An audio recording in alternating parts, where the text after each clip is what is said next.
Testing, testing, testing, test. All right, here we go. Mario Kart World review thing. Here we go. Okay. Well, the Nintendo Switch 2 has basically been out for over a month now, and the only really big blockbuster title that's available is Mario Kart World. I've been playing it now for about a month. Well, a little bit less than a month. I received my Switch 2 about the 10th of June, 11th of June. So yeah, I've been playing it for quite a bit of time now, and I've got some thoughts on it. Um, I would like to say that initially I was thinking about calling this a review. It's probably named a review, but I don't really feel like this is a full finished review of this product. I'll explain what I mean by that as I go on throughout this. So let's go ahead and go through some of the modes in Mario Kart World and kind of talk about them. And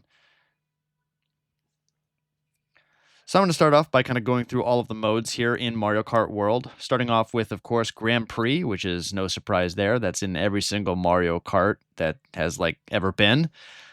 Grand Prix mode here, for me, is a disappointment.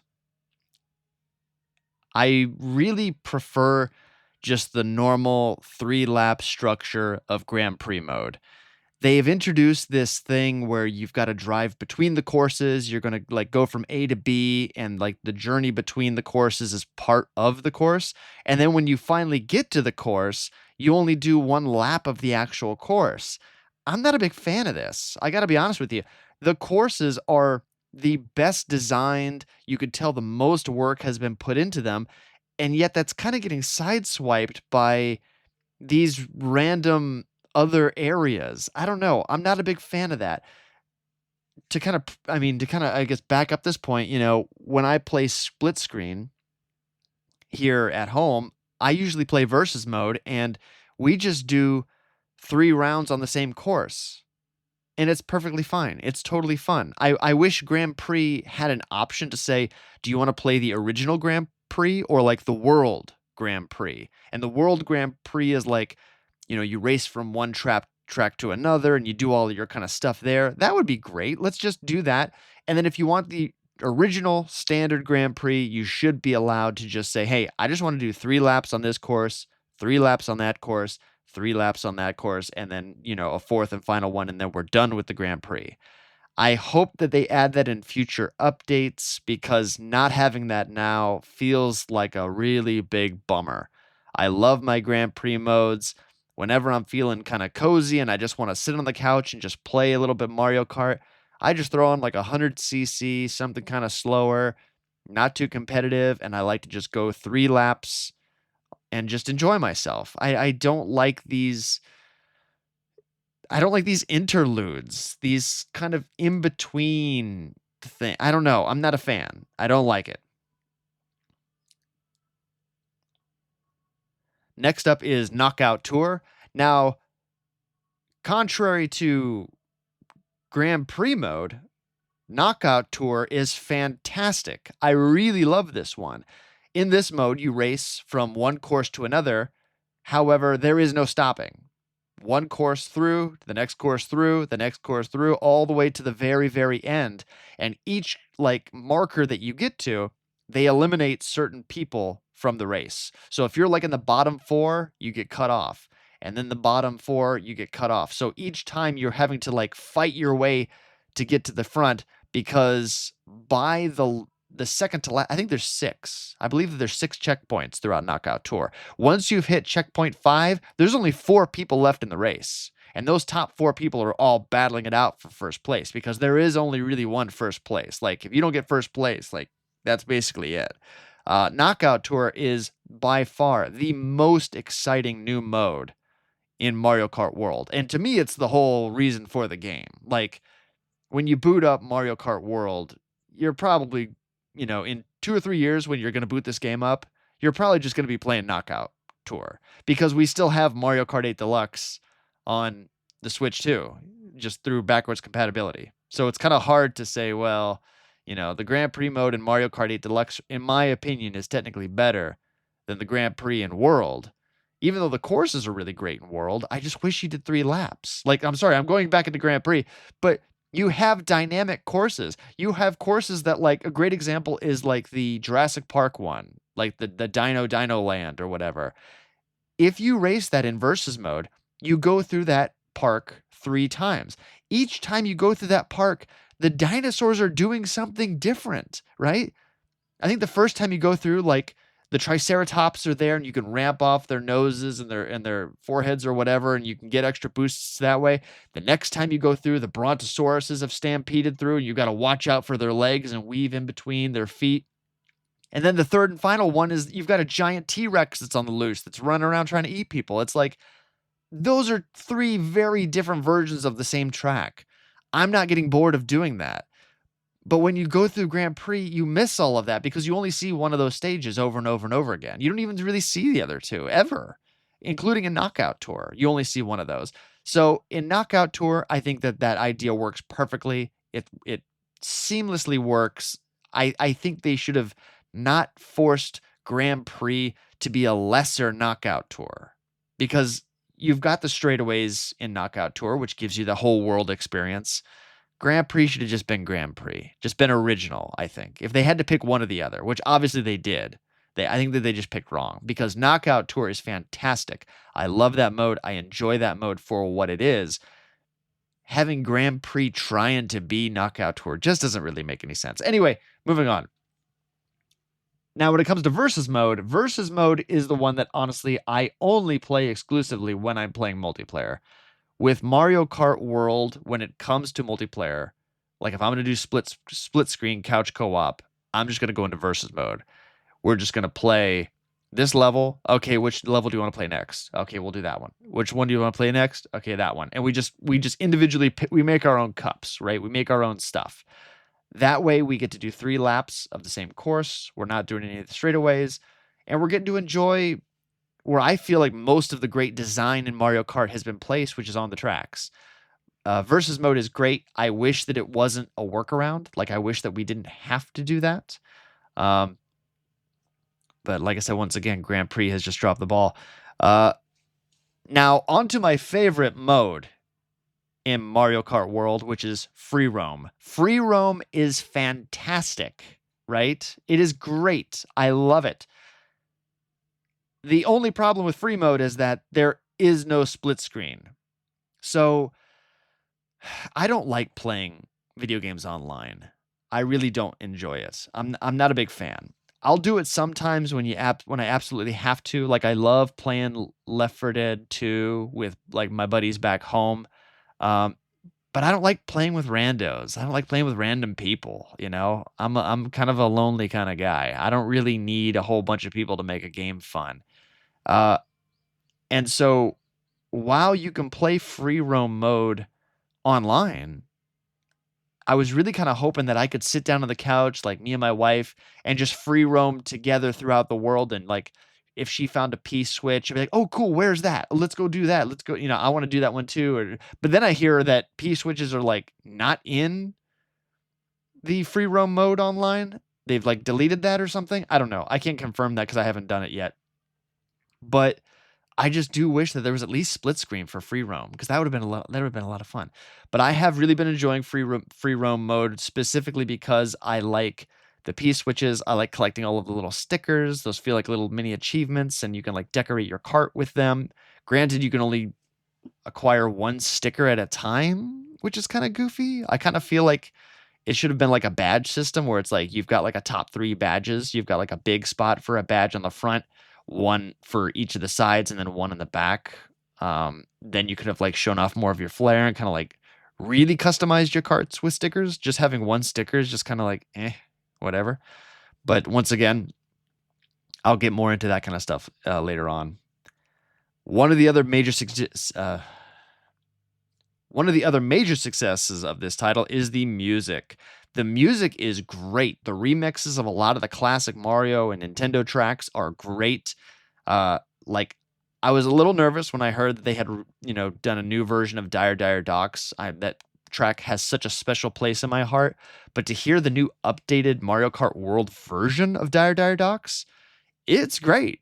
everything that they've done here is fantastic. I don't know if like the same team that worked on a lot of the Smash Brothers remixes have done the soundtrack to this game, but man, oh man, sometimes there are tracks that come on that I know from like the Super Nintendo days that sound great and like bright and beautiful now, and it's like, oh, it breathes new life into these old tracks. Mario Kart World is one of the rare Nintendo titles that I will just put that soundtrack on in my headphones. Like I'll just look it up on YouTube, hit that playlist, and just hit shuffle and just listen to that while I'm at work because it's pretty great. I really love it. However, there's a really big however here.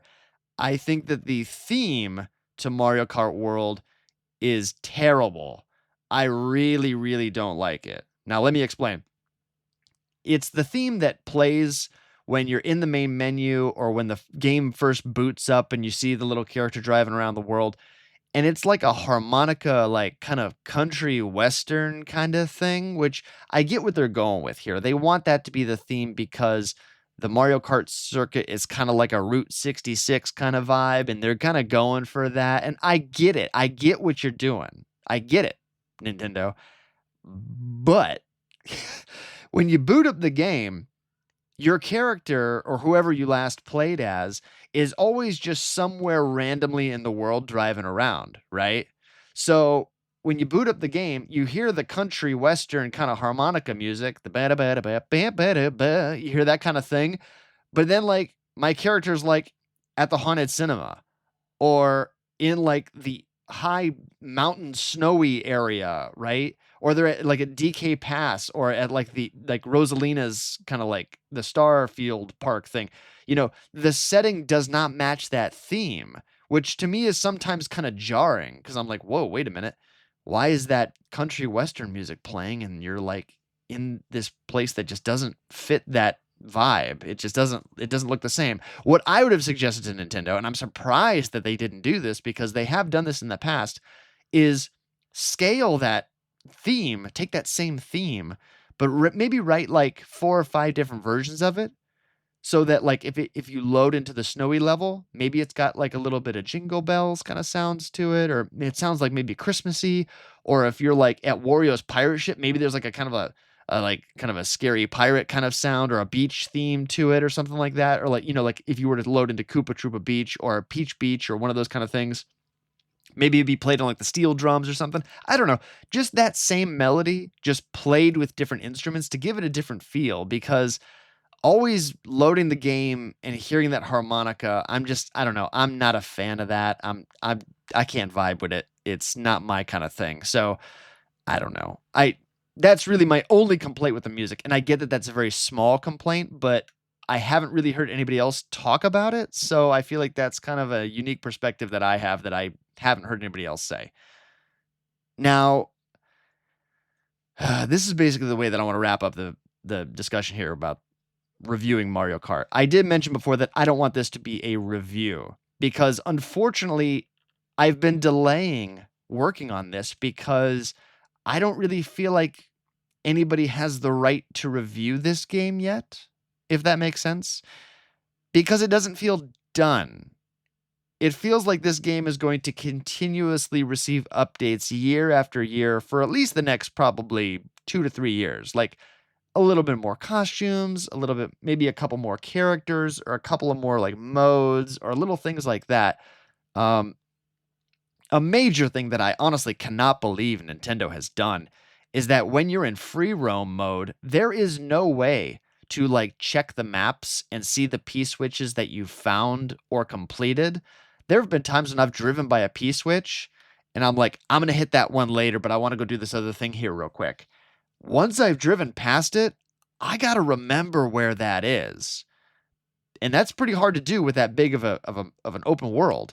I wish that on the map it was like, bing, you found this P switch. And so I could go back to the map and say, oh, here's a few P switches I have not completed yet.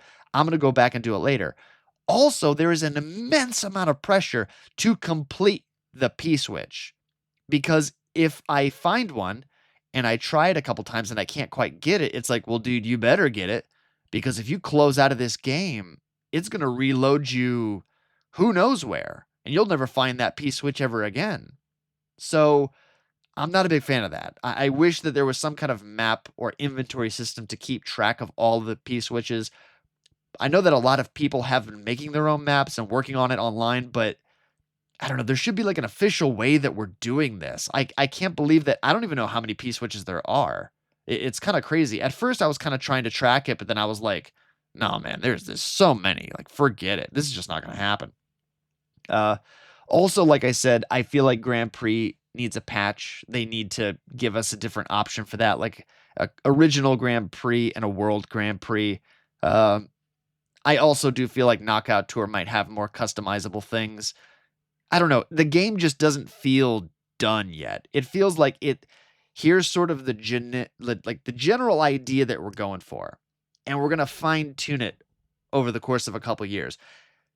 And my proof of why that's going to happen is because last generation with the Nintendo Switch 1, they did that with every single sports game they ever released. Mario Tennis Aces, Mario Golf, like all of that they drip fed you more content while it's like who what? Like I don't know. I really disagreed with that, and it's sad because I get the feeling like they're doing with that with Mario Kart World, and I don't know. I just wish they wouldn't be doing that. Just give us all of the content up front with Mario Kart. You're charging us $80. Don't make anybody wait. And definitely don't charge for the DLC. That would be wild if they were to say, "Hey, you want a season pass for Mario Kart World? It's $20." It's like that's $100 game. No, no, no, no, no, no, no. Uh, if you're gonna charge $80, the content all needs to be there day one, 100%. And I just feel like we're not quite there yet. Um, I feel like where this game is right now, I can't recommend it to anybody besides diehard Nintendo fans, diehard Mario Kart fans, and that's about it. There's really nobody else that needs to buy this game. I feel like if you're listening to this and it's the year 2026 and you're thinking about getting a little Christmas present for Johnny, sure, because it's probably been updated. There's probably a bunch of more stuff in there by now, hopefully. But honestly, if you're honestly though, if you're casually waiting for a Nintendo Switch 2 and you're like, you know what, I want to pick it up eventually sometime this year later on when it's just on the store shelves and I don't got to rush out to go get one. Honestly, I don't even really know if I could recommend Mario Kart World to you at that point. Because Donkey Kong Bonanza comes out in like 2 days. And then Metroid Prime 4 is coming out soon. And there's just a lot of other stuff that's going to be on the horizon here. And at this point, Mario Kart World is in my opinion, Mario Kart World is not worth $80. That is a $60 title. And Nintendo has unfortunately dropped the ball here. I've really been enjoying it, but I'm a huge Nintendo freak. I make a podcast and whatever about this. I'm a huge Nintendo freak. I make content about this crap for fun. So, I'm going to enjoy it unless it's really, really bad. The problem that I have with this is that for the average consumer, I don't think it's enough. For me, sure, whatever. But for the average person, I don't think so. Uh, so sort of to wrap all of this up, Mario Kart World is a really, really fun game. I really am enjoying it. However, there's just a lot of stuff missing that I hope they will eventually add and give to us for free, because right now it's kind of feeling like a really delicious entree with just not enough substance. I just need a little bit more. If I just had a couple extra bites, I'd be full. But as it stands right now, Nintendo has unfortunately left me feeling hungry.